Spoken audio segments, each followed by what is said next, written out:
बड़े घर की बेटी। बेनीमाधव सिंह गौरीपुर गांव के जमींदार और नंबरदार थे।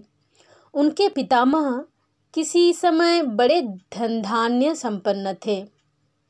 गांव का पक्का तालाब और मंदिर, जिनकी अब मरम्मत भी मुश्किल थी, उन्हीं की कीर्ति स्तंभ थे। कहते हैं इस दरवाजे पर हाथी झूमता था।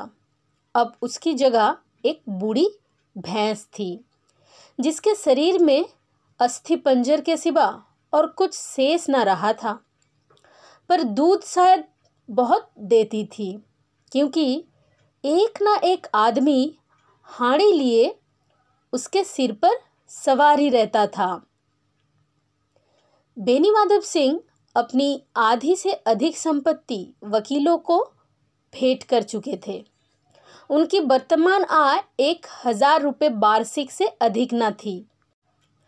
ठाकुर साहब के 2 बेटे थे। बड़े का नाम श्रीखंड सिंह था। उसने बहुत दिनों के परिश्रम और उद्योग के बाद BA डिग्री की प्राप्त की थी। अब एक दफ्तर में नौकर था। छोटा लड़का लाल बिहारी सिंह दोहरे बदन का सजीला जवान था। भरा हुआ मुखड़ा, चौड़ी छाती। भैंस का 2 सेर ताजा दूध वो उठकर सवेरे पी जाता था।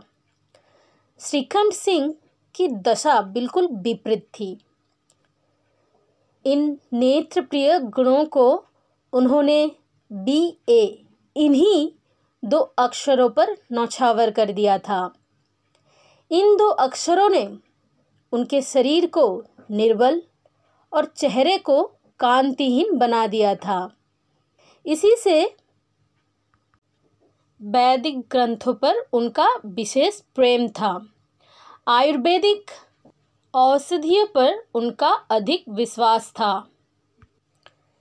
शाम सवेरे उनके कमरे से खरल की सुरीली कर्णमधुर ध्वनि सुनाई दिया करती थी। लाहौर और कलकत्ते के वैद्य से बड़ी लिखापढ़ी रहती थी। श्रीखंड इस अंग्रेजी डिग्री के अधिपति होने पर भी अंग्रेजी सामाजिक प्रथाओं के विशेष प्रेमी न थे, बल्कि वो बहुधा बड़े जोर से उसकी निंदा और तिरस्कार किया करते थे। इसी से गांव में उनका बड़ा सम्मान था। दशहरे के दिनों में वो बड़े उत्साह से रामलीला में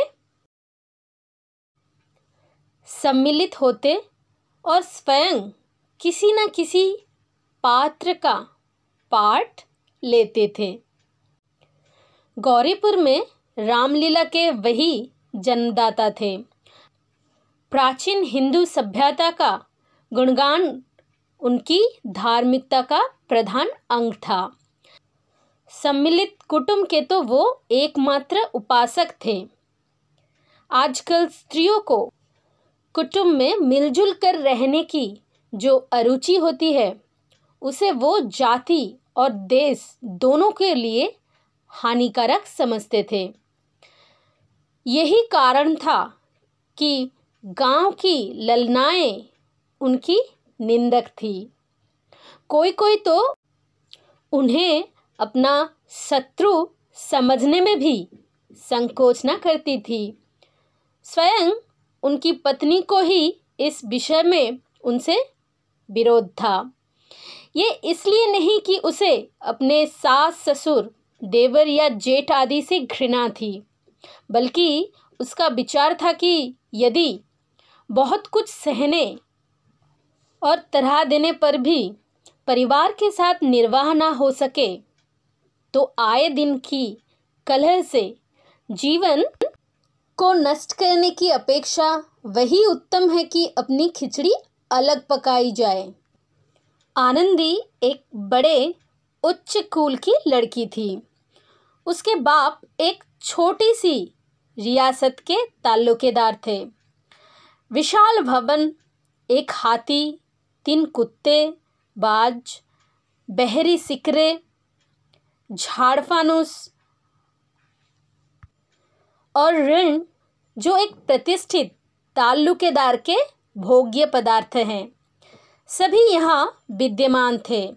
नाम था भूप सिंह। बड़े उदार चित्त और प्रतिभाशाली पुरुष थे, पर दुर्भाग्य से लड़का एक भी न था। 7 लड़कियां हुई और देवयोग से सब की सब जीवित रही।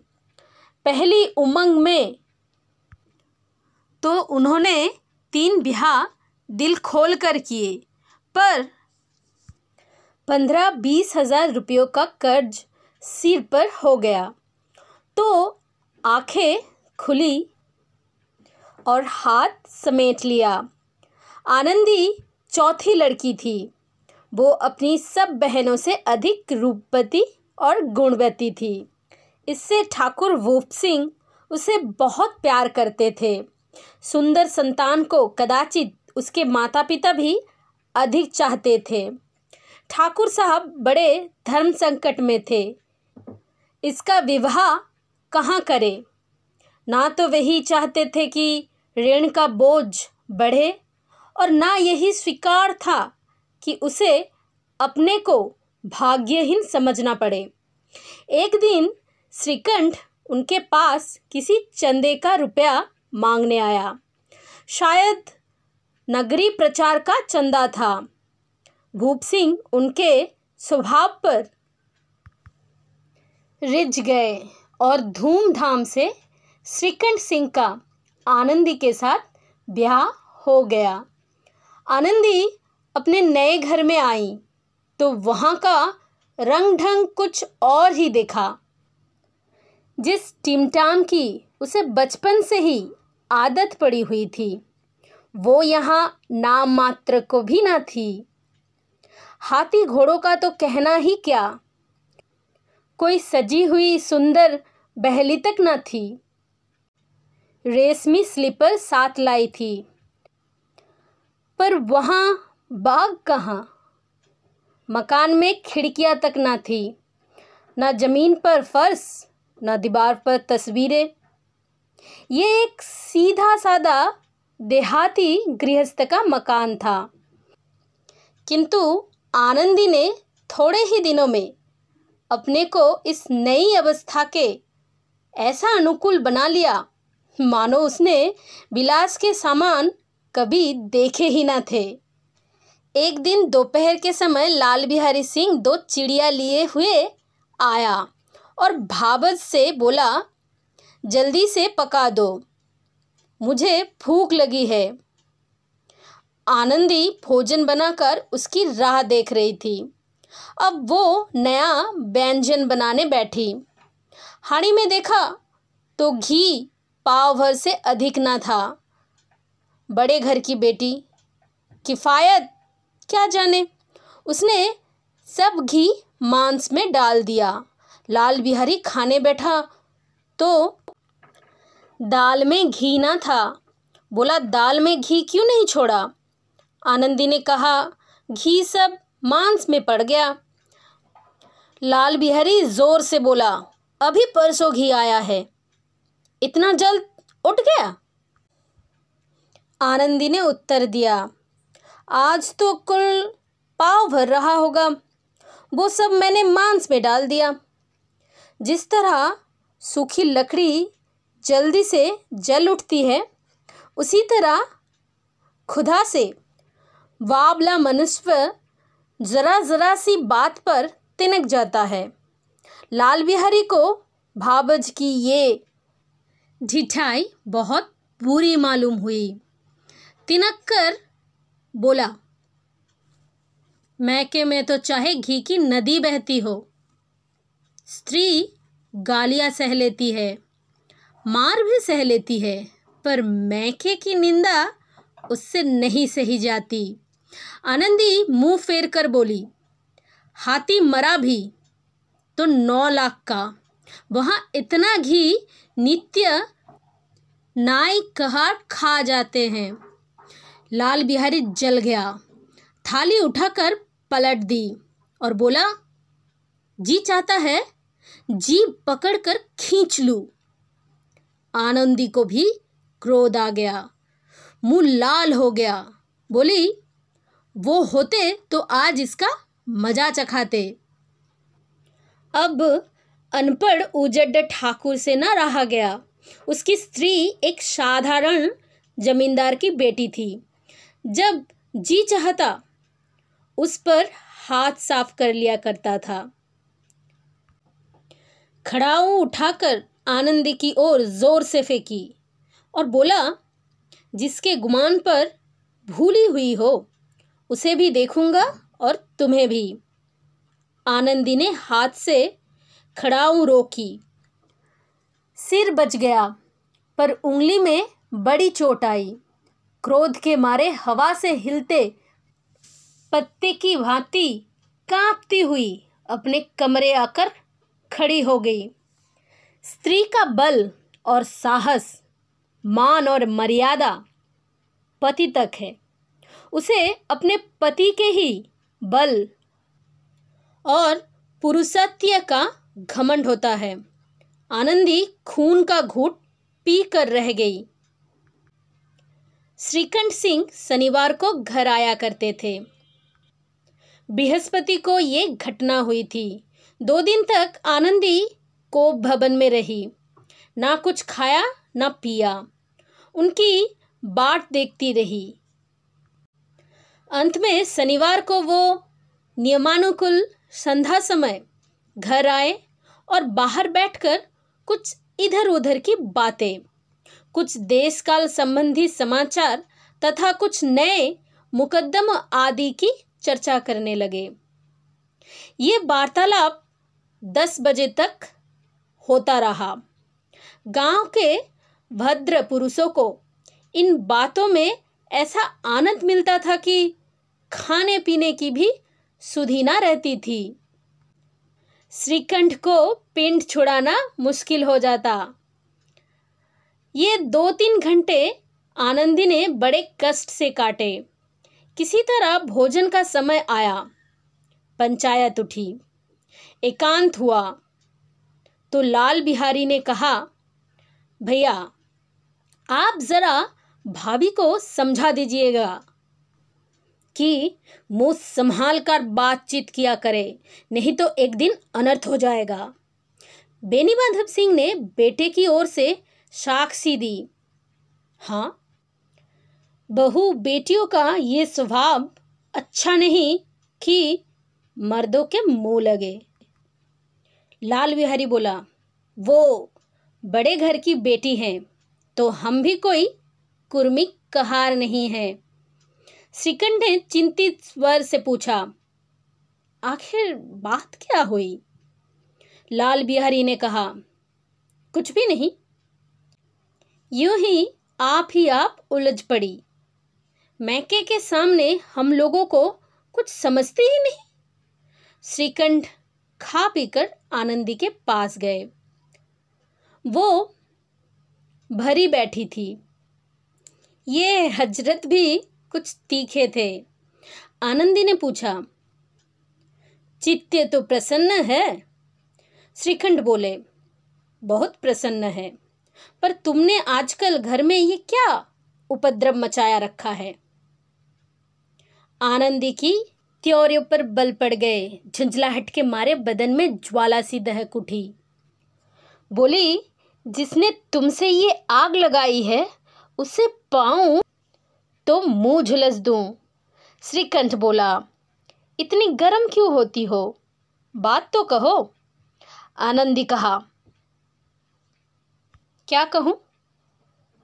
ये मेरे भाग्य का फेर है, नहीं तो गवार छोकरा जिसको चपरासगिरी करने का भी सहूर नहीं, मुझे खड़ाऊ से मारकर यूं ना करता। श्रीकंठ बोला, सब हाल साफ साफ कहो, तुम मालूम हो, मुझे तो कुछ पता नहीं। आनंदी बोली, परसों तुम्हारे लाडले भाई ने मुझसे मांस पकाने को कहा। घी हांडी में पाव भर से अधिक न था, वो सब मैंने मांस में डाल दिया। जब खाने बैठा तो कहने लगा, दाल में घी क्यों नहीं है? बस इसी पर मेरे मैके को बुरा भला कहने लगा। मुझसे ना रहा गया। मैंने कहा कि वहाँ इतना घी तो नाई कहार खा जाते हैं और किसी को जान भी नहीं पड़ता। बस इतनी सी बात पर इस अन्यायी ने मुझ पर खड़ायू फेंक मारी। यदि हाथ से ना रोक लूं तो सिर फट जाए। उसी से पूछो मैंने जो कुछ कहा वो सच है या झूठ। श्रीखंड की आंखें लाल हो गई। बोले, यहाँ तक हो गया, इस छोकरे का ये साहस। आनंदी स्त्रियों के स्वभावानुसार रोने लगी, क्योंकि आंसू उनकी पलकों पर रहते हैं। श्रीकंठ बड़े धैर्यवान और शांत पुरुष थे। उन्हें कदाचित ही कभी क्रोध आता था। स्त्रियों के आंसू पुरुषों की क्रोधाग्नि भड़काने में तेल का काम देते हैं। रात भर करवटें बदलते रहे। उद्विग्नता के कारण पलक तक नहीं झपकी। प्रातःकाल अपने बाप के पास जाकर बोले, दादा, अब इस घर में मेरा निवाह ना होगा। इस तरह की विद्रोहपूर्ण बातें करने पर श्रीकंठ ने कितनी ही बार अपने कई मित्रों को आड़े हाथों लिया था, परंतु दुर्भाग्य आज उन्हें स्वयं ही वे बातें अपने मुंह से कहनी पड़ी। दूसरों को उपदेश देना भी कितना सहज है। बेनीमाधव सिंह घबरा उठे और बोले, क्यों? श्रीकंठ बोला, इसलिए कि मुझे भी अपनी मान प्रतिष्ठा का कुछ विचार है। आपके घर में अब अन्याय और हठ का प्रकोप हो रहा है। जिनको बड़ों का आदर सम्मान करना चाहिए वे उनके सिर चढ़ते हैं।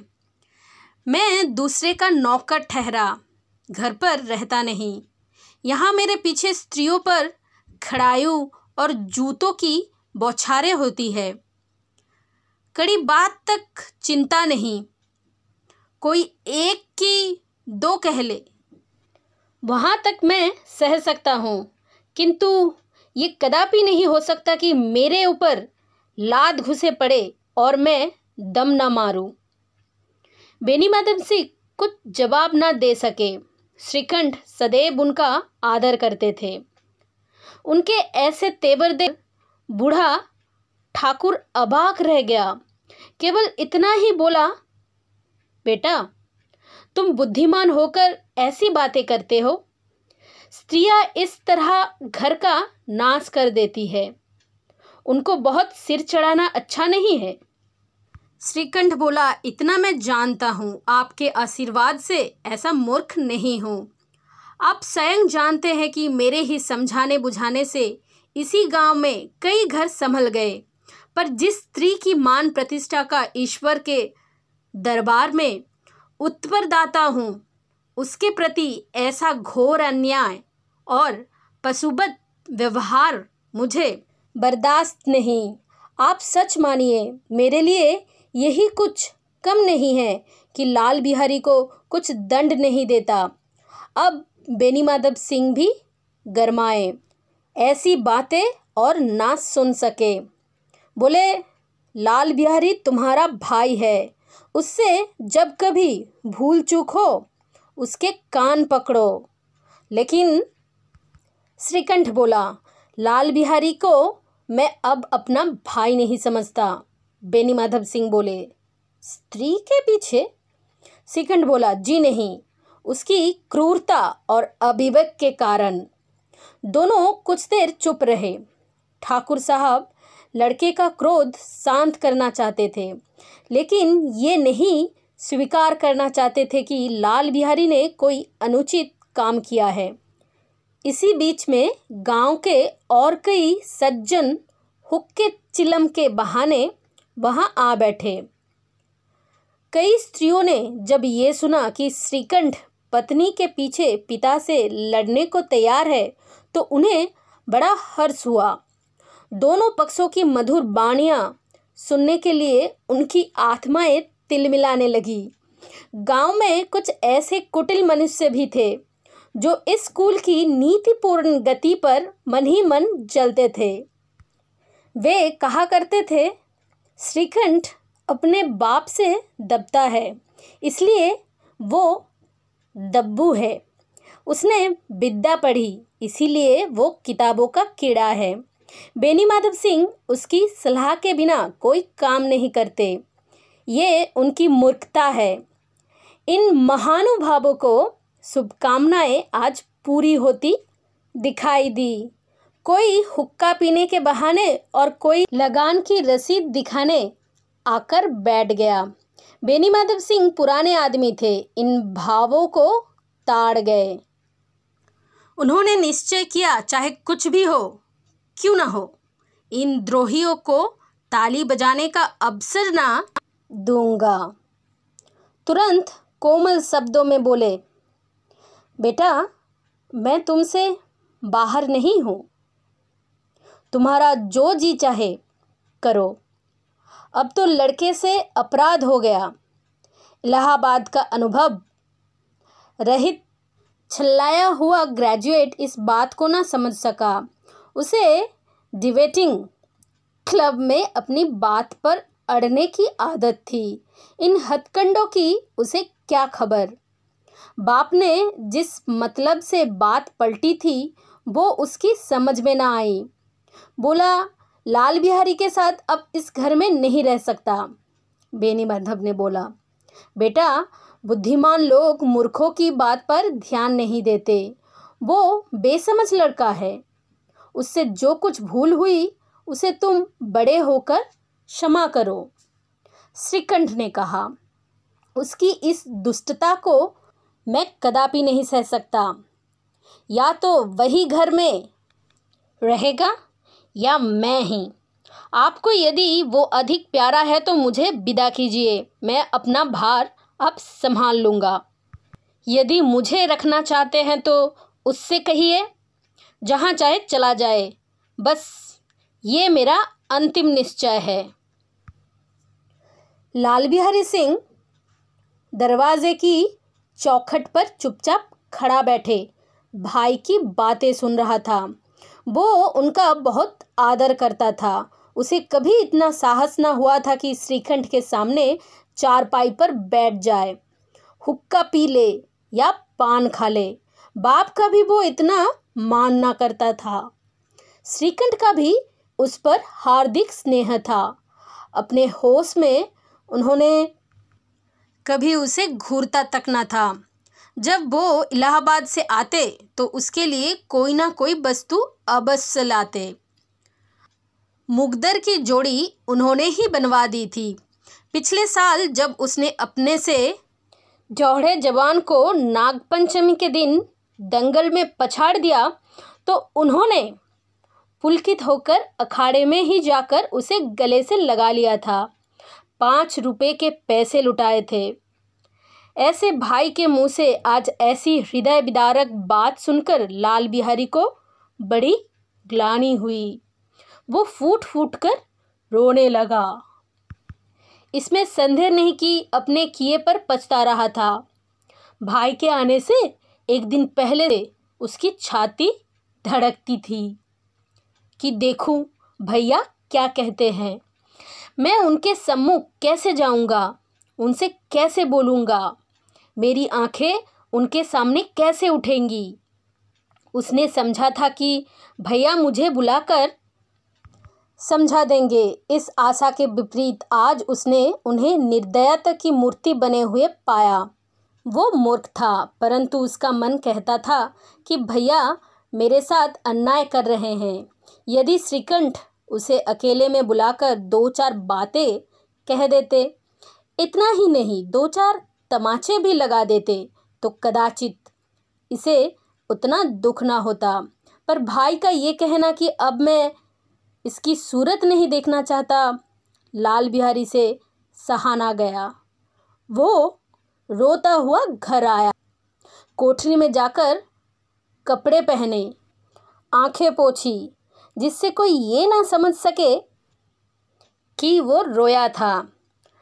तब आनंदी के द्वार पर आकर बोला, भाभी, भैया ने निश्चय किया है कि वो मेरे साथ इस घर में ना रहेंगे। अब वो मेरा मुंह नहीं देखना चाहते, इसलिए अब मैं जाता हूँ।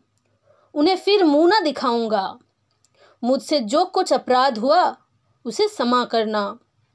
ये कहते कहते लाल बिहारी का गला भर आया।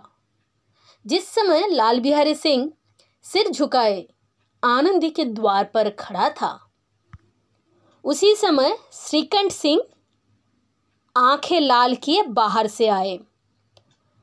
भाई को खड़ा देखा तो घृणा से आंखें फेर ली और कतरा कर निकल गए, मानो उसकी परछाई से दूर भागते हो। आनंदी ने लाल बिहारी की शिकायत तो की थी, लेकिन अब मन में पछता रही थी। वो स्वभाव से दयावती थी। उसे उसका तनिक भी ध्यान न था कि बात इतनी बढ़ जाएगी। वो मन में अपने पति पर झुंझला रही थी। ये इतने गर्म क्यों होते हैं उस पर? ये भय भी लगा हुआ था कि कहीं मुझसे इलाहाबाद चलने को कहे तो कैसे क्या करूंगी। इस बीच में जब उसने लाल बिहारी को दरवाजे पर खड़े ये कहते हुए सुना कि अब मैं जाता हूँ, मुझसे जो कुछ अपराध हुआ क्षमा करना, तो उसका रहा सहा क्रोध भी पानी हो गया। वो रोने लगी। ये नयन जल से उपयुक्त और कोई वस्तु नहीं है। श्रीकंठ को देखकर आनंदी ने कहा, लाला बाहर खड़े बहुत रो रहे थे। श्रीकंठ ने बोला, तो मैं क्या करूं? आनंदी ने कहा, भीतर बुला लो, मेरी जीभ में आग लगे। मैंने कहाँ से ये झगड़ा उठाया? श्रीकंठ ने बोला, मैं ना बुलाऊंगा। आनंदी ने कहा, पछताओगे, उन्हें बहुत ग्लानि हो गई है। ऐसा ना हो कहीं चल दे। श्रीकंठ ना उठे। इतने में लाल बिहारी ने फिर कहा, भाभी, भैया से मेरा प्रणाम कह दो। वो मेरा मुंह नहीं देखना चाहते, इसलिए मैं भी अपना मुंह उन्हें ना दिखाऊंगा। लाल बिहारी इतना कहकर लौट पड़ा और शीघ्रता से दरवाजे की ओर बढ़ा। अंत में आनंदी कमरे से निकली और उसका हाथ पकड़ लिया। लाल बिहारी ने पीछे फिरकर देखा और आंखों में आंसू भरे बोला, मुझे जाने दो। आनंदी ने कहा, कहाँ जाते हो? बोला, जहाँ कोई मेरा मुंह ना देखे। आनंदी ने कहा, मैं ना जाने दूंगी। लाल बिहारी ने बोला, मैं तुम लोगों के साथ रहने योग्य नहीं हूँ। आनंदी ने कहा, तुम्हें मेरी सौगंध, अब एक पग भी आगे ना बढ़ाना। लाल बिहारी ने बोला, जब तक मुझे ये ना मालूम हो जाए कि भैया का मन मेरी तरफ से साफ हो गया, तब तक मैं इस घर में कदापि न रहूँगा। आनंदी ने बोला, मैं ईश्वर को लेकर कहती हूँ कि तुम्हारी ओर से मैंने मन में तनिक भी मैल नहीं है। अब श्रीकंठ का हृदय भी पिघला। उन्होंने बाहर आकर लाल बिहारी को गले लगा लिया। दोनों भाई खूब फूट फूट कर रोए। लाल बिहारी ने सिसकते हुए कहा, भैया, अब कभी मत कहना कि तुम्हारा मुंह नहीं देखूंगा। इसके सिवा आप जो दंड देंगे मैं सहर्ष स्वीकार करूंगा। श्रीकंठ ने कांपते हुए सर से कहा, लल्लू, इन बातों को बिल्कुल भूल जाओ। ईश्वर चाहेगा तो फिर ऐसा अवसर ना आवेगा। बेनीवादन सिंह बाहर से आ रहे थे। दोनों भाइयों को गले मिलते देखकर आनंद से पुलकित हो गए। बोल उठे, बड़े घर की बेटियां ऐसी ही होती है, बिगड़ता हुआ काम बना लेती है। गांव में जिसने ये वृत्तांत सुना, उसी ने इन शब्दों में आनंदी की उदारता को सहारा। बड़े घर की बेटियां ऐसी ही होती है। धन्यवाद।